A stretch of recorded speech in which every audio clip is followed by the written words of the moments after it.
Welcome to S4 media. Pakistan సైన్యం ఇటీవల ఆరోపించిన ప్రకారం భారత్ తమ దేశంలోని 3 కీలక వైమానిక స్థావరాలపై దాడులు చేసింది.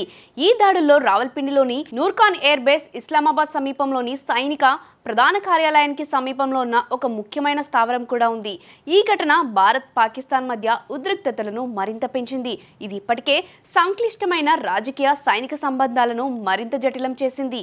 పాకిస్తాన్ సైనిక ప్రతినిధి లెఫ్టినెంట్ జనరల్ అహ్మద్ షరీఫ్ చౌదరి ఒక పత్రికా సమావేశంలో భారత్ నుండి క్షిపణులు మరియు డ్రోన్ల ద్వారా నూర్ఖాన్, మురిద్ మరియు రఫీకి వైమానిక స్థావరాలపై దాడులు జరిగాయని పేర్కొన్నారు. ఈ స్థావరాలు పాకిస్తాన్ వైమానిక దళం యొక్క వ్యూహాత్మక కేంద్రాలుగా పరిగణించబడతాయి.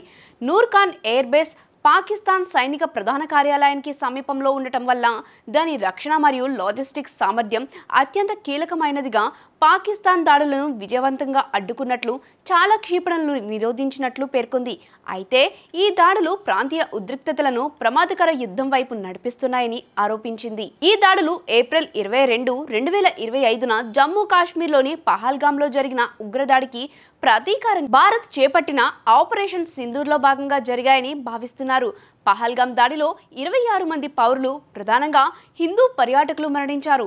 భారత్ ఈ దాడి వెనుక పాకిస్తాన్ స్థావరంగా ఉన్న లష్కర్ ఏ తోయిబా ఉగ్రవాద సంస్థ ఉందని ఆరోపించింది. అయితే పాకిస్తాన్ ఈ ఆరోపణలను ఖండించింది. ఈ ఘటన తర్వాత రెండు దేశాల మధ్య ఉద్రిక్తతలు తీవ్రమయ్యాయి. ఇరు పక్షాలు డ్రోన్లు మరియు క్షిపణులతో దాడులకు పాల్పడ్డాయి. పాకిస్తాన్ ఈ దాడులకు ప్రతీకారంగా ఆపరేషన్ బున్యాన్ ఉల్ మర్సూర్స్ పేరుతో భారత్పై ప్రతిదాడులు ప్రారంభించినట్లు ప్రకటించింది.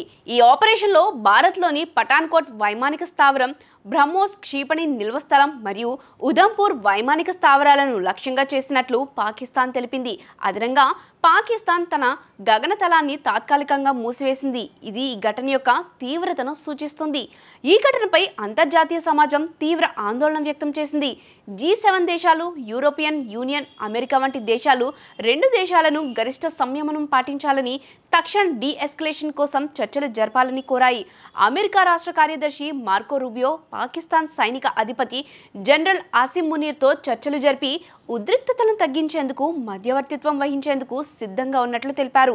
ఈ దాడులు భారత్ పాకిస్తాన్ మధ్య దీర్ఘకాలంగా ఉన్న కాశ్మీర్ వివాదాన్ని మరింత తీవ్రతరం చేశాయి. రెండు దేశాలు అణ్వాయుధ సామర్థ్యం కలిగి ఉండటం వల్ల ఈ ఘర్షణ ప్రాంతీయ స్థిరత్వంపై తీవ్ర ప్రభావం చూపవచ్చని నిపుణులు హెచ్చరిస్తున్నారు. పాకిస్తాన్ ప్రధానమంత్రి షెహబాజ్ షరీఫ్ జాతీయ కమాండ్ అథారిటీ సమావేశాన్ని ఏర్పాటు చేశారు. ఇది అణ్వాయుధ విధానాలపై నిర్ణయాలు తీసుకునే అత్యున్నత సంస్థ. ఈ సమావేశం ఘర్షణ యొక్క తీవ్రతను మరియు భవిష్యత్ చర్చలపై పాకిస్తాన్ యొక్క వైఖరిని సూచిస్తుంది. పాకిస్తాన్లోని 3 వైమానిక స్థావరాలపై జరిగిన దాడులు, ముఖ్యంగా నూర్ఖాన్ ఎయిర్ బేస్ పై దాడి, భారత్ పాకిస్తాన్ మధ్య ఉద్రిక్తతలను కొత్త శిఖరానికి చేర్చాయి. ఈ ఘటన రెండు దేశాల మధ్య సైనిక రాజకీయ డైనమిక్స్ ను మరింత సంక్లిష్టం చేస్తుంది. అంతర్జాతీయ సమాజం శాంతి కోసం పిలుపునిస్తున్నప్పటికీ ఈ ఘర్షణ యొక్క భవిష్యత్ పరిణామాలు ప్రాంతీయ, ప్రపంచ రాజకీయాలపై గణనీయమైన ప్రభావం చూపవచ్చు. మరిన్ని లేటెస్ట్ అప్డేట్స్ కోసం చూస్తూనే ఉండండి S4 మీడియా.